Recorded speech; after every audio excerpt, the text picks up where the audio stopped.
Yo, what is up, guys? This is the Brickto here. I wanted to talk about the price increases that are going to be in effect in the US. They're actually in effect right now, starting August 1st. We didn't have really a complete list of every set, but now we do. So if you go on Lego.com and you're in the US, you will see these new prices reflected on their website. Shout out to Brick Fanatics. They did a bit of a summarization of all the sets that prices changed, their old price, new price, and the percentage change of that.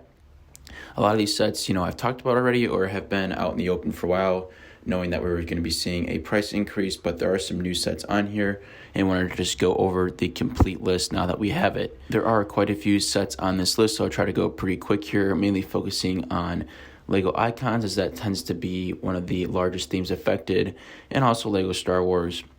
But I'll do a quick scroll through here so you can see some of these other sets.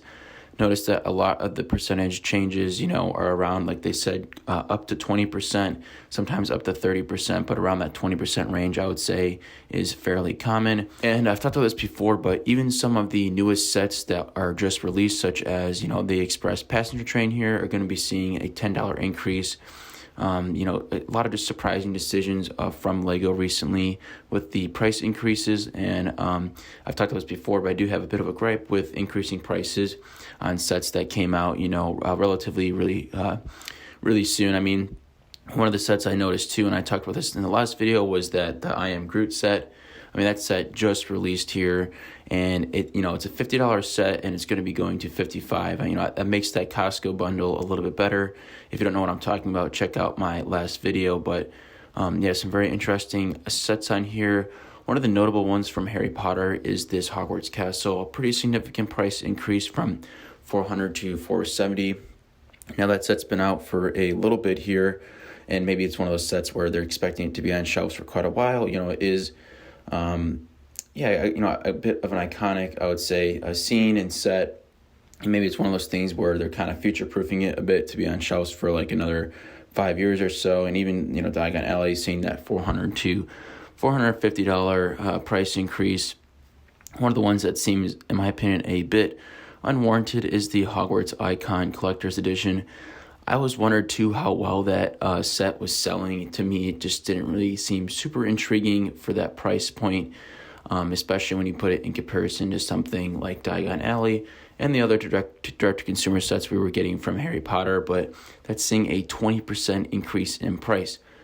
All right, so moving on to Lego Icons. Like I said, this is the one I wanted to focus on mostly. A lot of these, aren't super unexpected. We did see that, yes, a lot of these used to be Creator Expert vehicles are moving from 150 to 170. I thought at 150 they were already a little bit high in price. 170 for me is just a bit out of the question to pick those up. It just doesn't really seem like a good value there. Notice some of the $180 modulars moving up to 200, and then something like Assembly Square going from 280 to 300. Honestly, not too bad, for something like this. This has been out for quite a while.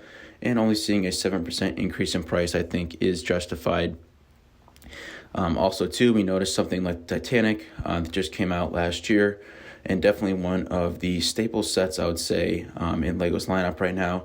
Really a fantastic model, and I think the price point at $630 was pretty good at $630, and I think $680 is fine for that set. I'm glad they didn't.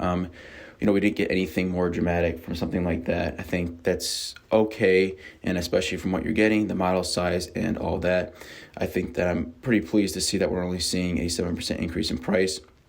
I would also expect this set to be on shelves for quite a while, so if it stays at $680 here for the next couple years, I think that it's not really a big issue. The soccer stadium here, like the Real Madrid one, moving to $400. I'm not really into those, but I do feel like at $350 those were already a little bit pushing, a price threshold where it's like, I don't know if it's worth it, lots of small pieces. So moving up to $400, I'm interested to see maybe how the sales might be affected for something like that too. All right, and then we also have some of the Lego Idea sets, quite a few of them actually moving up in price. Nothing too notable besides the Treehouse moving from $200 to $250. But yeah, a lot of these other ones too, seeing small increases in prices as well. Notably Home Alone as well, $250 to $300. But yeah, a lot of these icons and Lego Ideas, which is a lot of sets I personally like to buy. These have more of an extensive list than some of the other themes, so a little bit disappointing for my personal taste, but nothing we can really do about it at this point, I guess, besides voting with your wallet. Then we also have the Daily Bugle that's going to be going from $300 to $350. I think this is a great set, and honestly probably still worth it at that $350 price point, even though it's going to be a little bit hard to stomach.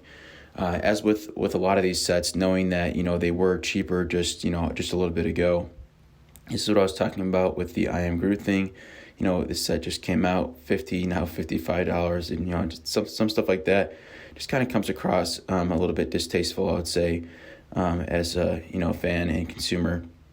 So one of the big ones that we were kind of waiting to see here was going to be the UCS Millennium Falcon, and it was rumored that it was going to be moving to $850, and that turns out to be true. It's going to be $850. Percentage increase in price, not too much, and this set has been out since 2017. I'm expecting it to be on shelves for quite a little while longer as well. So again, not terrible, and I think that that's a fair price increase, especially since we knew we were getting that AT-AT to $850 as well. I guess it just sort of makes sense to keep those in line with each other, but I think Millennium Falcon seeing a little bit of the benefit more so than the recently released AT-AT. But yeah, a ton of these other Star Wars sets also seeing smaller price increases. We knew about the Republic Gunship, $350 to $400, and already a set that I think fans had mixed feelings about in general too. Obviously very popular, but mixed feelings about the execution of this set. I'm interested to see, again, something like that, how that might affect the sales of that type of set.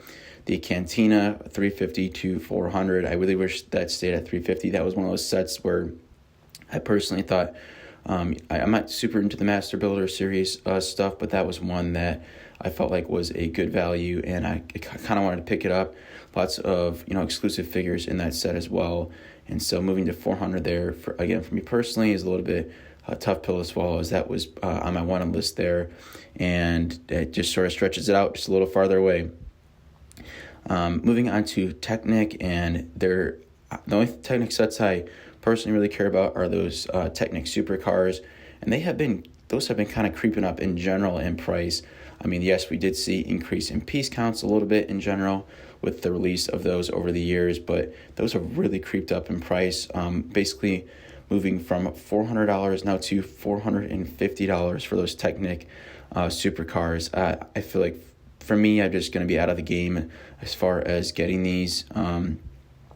We had the Porsche, the Bugatti, and the prices keep on going up on those.